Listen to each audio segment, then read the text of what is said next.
AI tools are already helping people. It's likely that whatever career you're in will benefit from AI tools. Try it yourself. A great place to begin is the Google AI Essentials course, where I'll help you get started.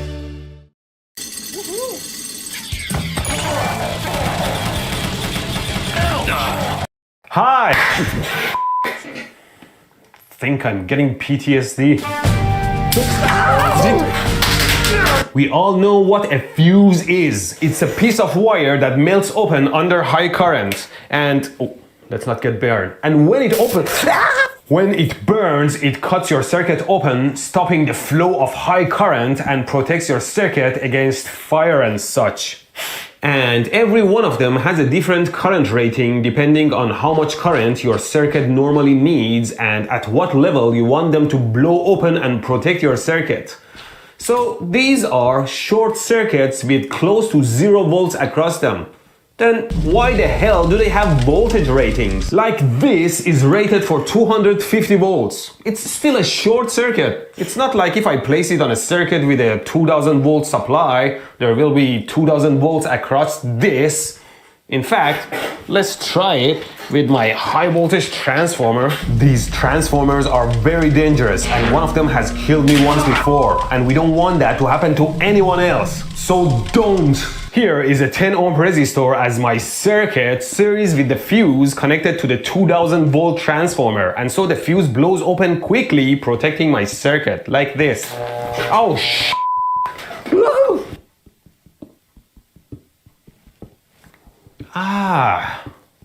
Look at this. Even the glass cracked and broke under extreme heat. The voltage rating is not about the normal operating mode. It's for when the fuse breaks open and we want it to reliably open.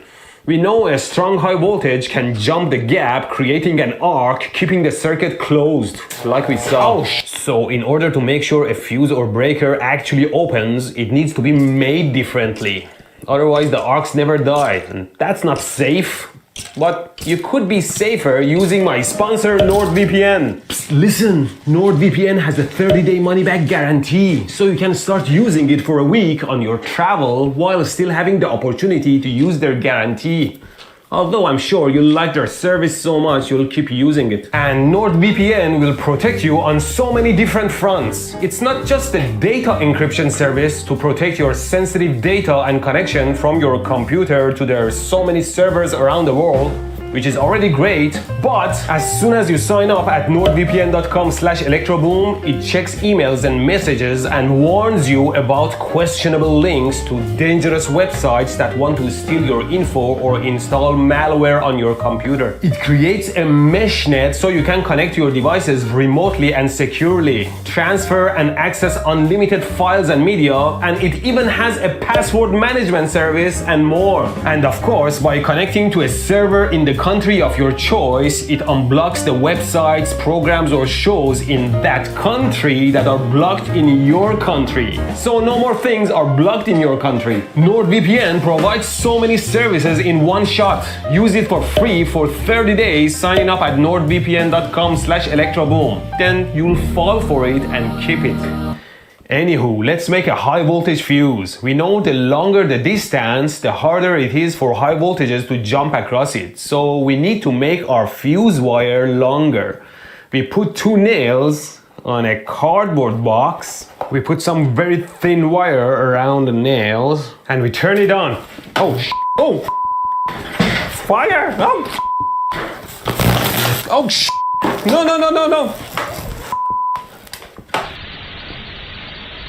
In case of electric fire, never try to put it out with water. It creates shorts and can cause electrocution. Always try to cut electricity first if possible, then use non-conductive fire extinguishers made for this purpose. I guess this is why they use some sort of cover or glass for the fuse, so the molten metal and arcs don't start a fire.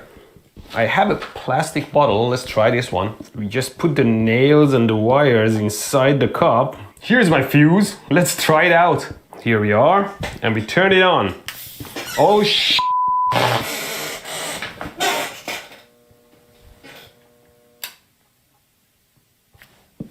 Well, it took a while, but it opened, and the fire was contained in here, so safer? What if we vacuum in here so that there is no ionized air to help create arcs?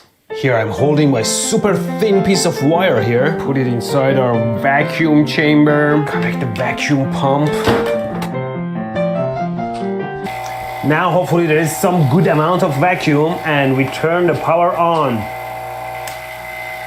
Oh my god. Did you see that?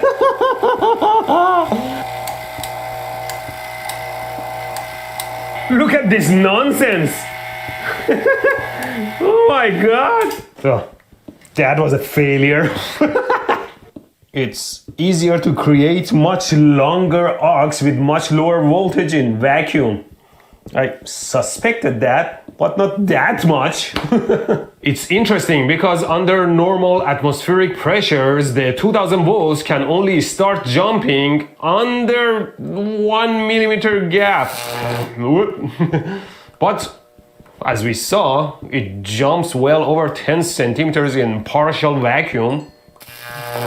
This new transformer seems to be a little bit weaker than the old one I had, which I broke. I should get a stronger transformer. Me, not you, okay? You don't need to acquire anything that has a resemblance to this.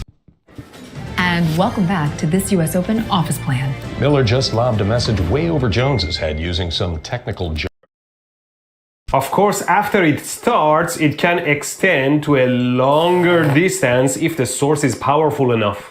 I suppose instead of a vacuum, you could replace the air inside the fuse container with some non-conductive noble gas like argon. Would that work? I don't have argon. So I'm thinking if I can make it happen reliably in air, it would be good. Like here, I'm taking a very long, thin wire, if you can see it, so that hopefully it can fall away quick, stopping the arc. It did work. I think I'm onto something. Maybe I can make it even quicker. Okay, hear me out. I'm running a very thin fuse wire between these two nails, and I have two elastic bands that are pulling this wire apart, keeping it at a tension in the middle. So when the fuse blows open, these elastic bands will pull the wires apart quickly and hopefully extinguish the arc as soon as possible. The fuse is shorting the 2000 volts, and now we shall turn it on. Oh, look, this is exactly how you expect a fuse to behave. Unlike the last time that the entire wire just evaporated, this time it just broke straight in the middle. The rest of the wire is intact and there was no huge arcs either. Awesome! So any mechanism that quickly breaks and pulls wires apart should be very good for high voltage. In fact, the microwave oven that I pulled the transformer out of has its own fuse. Where did I put it? I put my oven parts in my cookie box. Where is the fuse? Oh, there it is. Here's the fuse. It looks interesting, well protected in a plastic. Is it a box? Can I open it? Oh, look at it. There is a more regular looking fuse inside the plastic cover. It is a 5000 volts 0.7 amps fuse. From my extensive experience with high voltage fuses,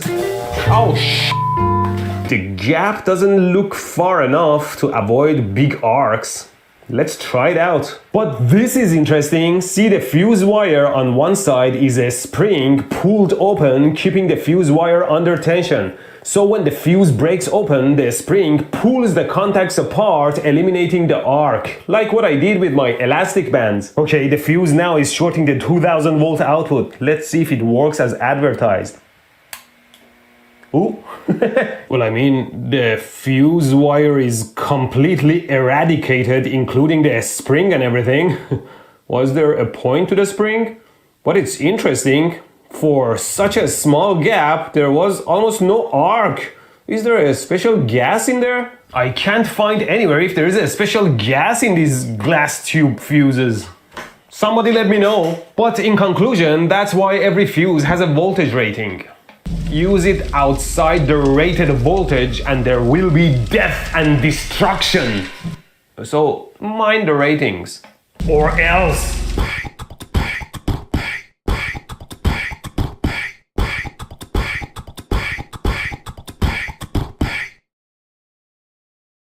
Imagine playing on the Infuse SMP, where dozens of other players hunt you down. Hi! Think I'm getting PTSD.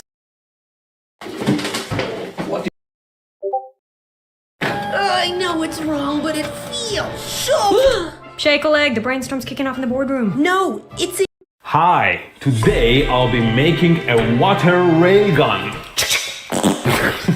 Or at least try. See, originally I wanted to rectify this stupid video made by this guy who makes fake videos and gets millions of views. Millions of views you can instead spend at my sponsor Brilliant to learn actual skills you can excel your life with.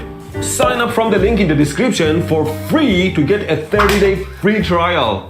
Free! More at the end. He shows by placing 2 electromagnets on the sides of a steel pipe, you can make a very strong pump. Rectify time. The rectifier!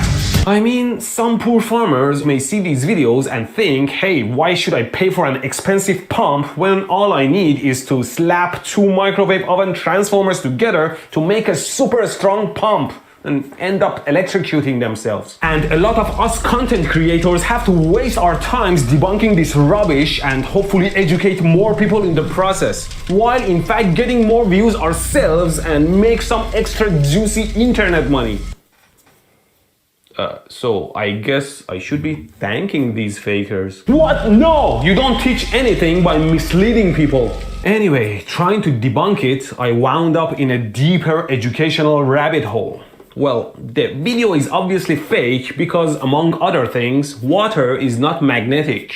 Repeat after me. Water is not magnetic. I noticed another YouTuber called Thinklist already made a video debunking it, showing that although the pipe seems empty, in another scene, he actually tried and failed to hide an actuator in the pipe. Right there.